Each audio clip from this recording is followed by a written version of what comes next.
Os reguladores do governo devem velar pelo bem-estar do paciente. Então, por que é que há tantos psicotrópicos perigosos a serem permitidos no mercado?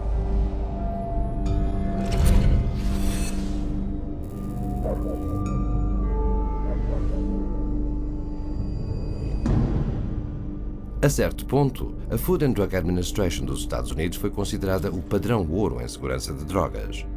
Mas esse já não é o caso com as drogas psicotrópicas, pois os psiquiatras e empresas farmacêuticas praticamente se apoderaram do processo de aprovação.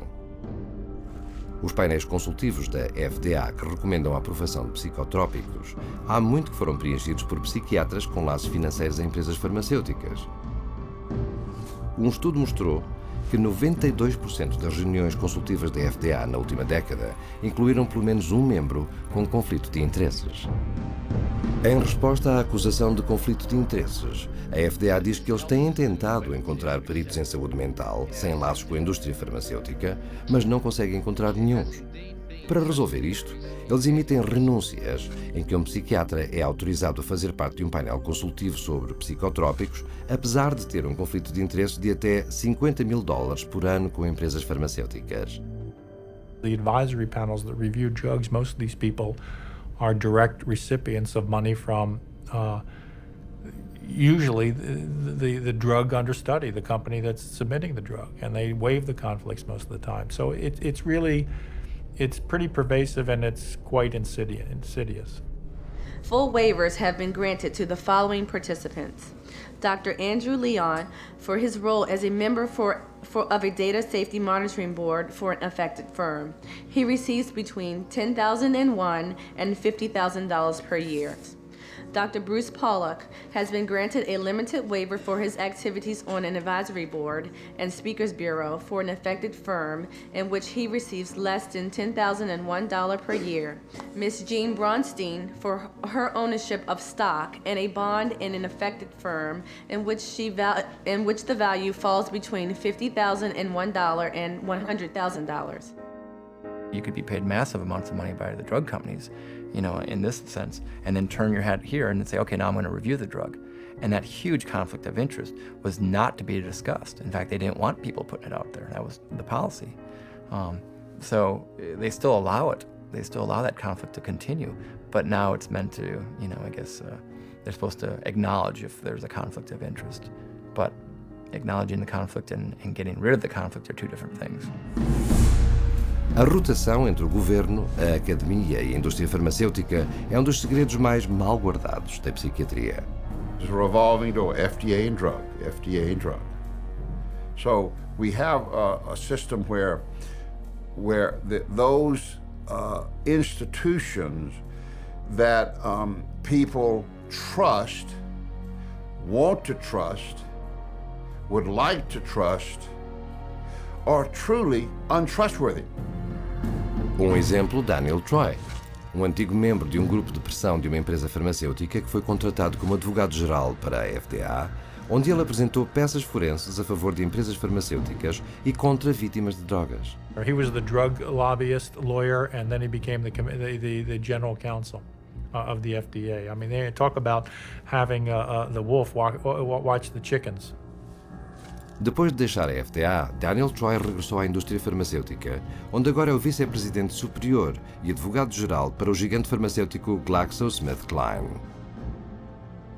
É nesta atmosfera que os psiquiatras na FDA concedem aos fabricantes de drogas a aprovação para vender psicotrópicos. Mas os ensaios clínicos não devem acabar aqui. Ainda falta uma etapa final do teste. A fase 4. A fase 4 requer que as empresas farmacêuticas registrem os efeitos secundários adversos que irão indubitavelmente ocorrer no público em geral, muito para além das pequenas amostras da fase 3. O mero número de efeitos secundários que surgirão nesta fase levou um grupo de defesa a avisar que a maior parte dos problemas de segurança das drogas não aparecerá até que a droga tenha estado no mercado durante pelo menos 7 anos. The meds are not tested long term before they get approval from the FDA. The studies tend to be a matter of weeks or a few months, but nothing looking at over the years. And the data that's coming in now from Europe and also in the United States is that the side effects are deadly.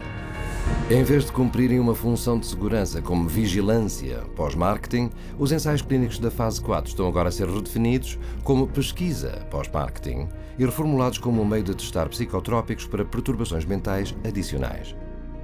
Considere o Zoloft, aprovado pela FDA em 1991 para tratar a depressão acentuada. Desde então, este também foi aprovado para tratar o distúrbio obsessivo-compulsivo, perturbação de stress pós-traumático, transtorno disfórico pré-menstrual, distúrbio de pânico e distúrbio de ansiedade social. Em 2005, o último ano antes de ter perdido a sua patente, o Zoloft rendeu 3,3 mil milhões de dólares. E tal como acontece com outros psicotrópicos, muito desse dinheiro é lucro puro. O fabrico de uma centena de comprimidos de Xanax, por exemplo, custa apenas 2,5 cêntimos, mas o preço de retalho é, em média, 136,79 dólares, um lucro de mais de 500.000%. É por esta razão que as empresas farmacêuticas desfrutam de margens de lucro de cerca de 16%, o triplo da norma da maioria dos negócios. Em 2006, os diretores gerais das 10 principais empresas farmacêuticas receberam uma média de 18 milhões de dólares por ano, quase 400 vezes o rendimento da família média americana.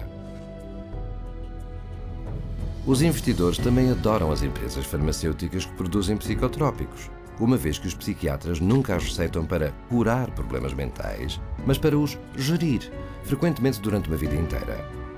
E os clientes vitalícios têm um grande impacto nos resultados financeiros. Como um analista da Bolsa comentou, o primeiro desastre é se matarem as pessoas, o segundo desastre é se as curarem. As ações das empresas farmacêuticas têm sido um dos vencedores mais constantes da Wall Street e são amplamente consideradas um dos investimentos mais lucrativos que se poderiam fazer. Em 2002, o total de lucros das 10 maiores empresas farmacêuticas na revista Fortune 500 excedeu os lucros combinados de outros 490 negócios. E uma baixa nos valores das ações farmacêuticas constituiria perdas importantes para investidores em todo o mundo, e os investimentos têm de ser protegidos. Com tanto dinheiro em jogo, é de admirar que nunca se diga aos acionistas a verdade sobre as drogas em que eles estão a investir. Eles não sabem que a aprovação da FDA não garante a segurança da droga e que os ensaios clínicos que justificam essa aprovação são frequentemente baseados em falsidades e logros. Mas uma vez que a droga esteja aprovada, o próximo desafio é: como é que se convence os médicos que passam as receitas de que estas drogas são realmente seguras, eficazes e têm poucos efeitos secundários, quando os ensaios da própria empresa farmacêutica provam que este não é o caso?